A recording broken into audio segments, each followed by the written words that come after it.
Peregrine falcons nest on cliff edges, or in some cases on cathedrals and become webcam stars.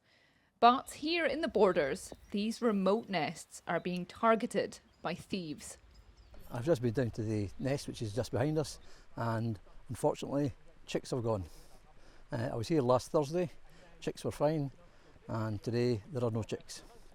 So there's a strong suspicion they've been taken, but it's only a suspicion.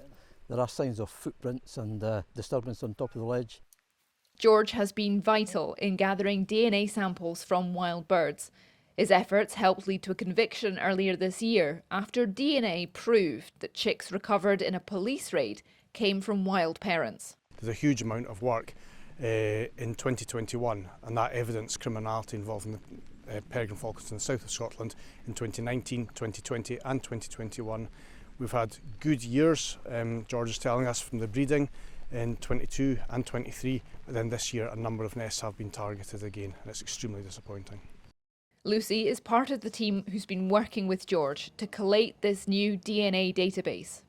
In order to actually determine if the bird is from the wild, we need to be able to find a genetic link between that bird and a known wild nest.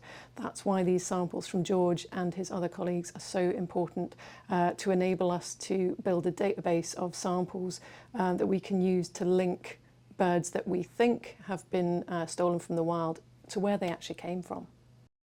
This is the mother and this is the father. You can see this first bird here has this 11 peak, which matches with the father, and the 13 peak, which matches with one of the mother's peaks.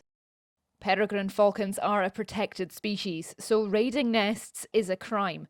And in Scotland, criminals can face up to 5 years in prison for stealing wild birds.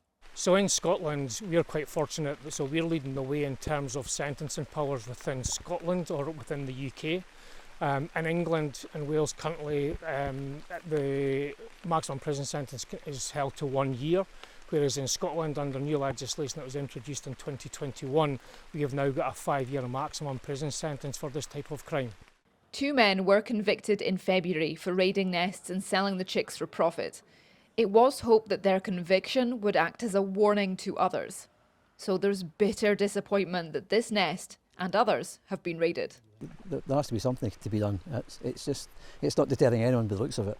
So far this year this is the 4th nest site that has been targeted. I start the year very optimistic. Birds are here, they lay eggs, they hatch chicks, and I expect to come back later on and DNA sample them and fit rings to them, and you're back again and there's nothing here. It's happening too often. I'm sick to the back teeth of it. DNA tracing will help convict those responsible, but also return these birds to where they belong, in the wild. Isla Todd, ITV News.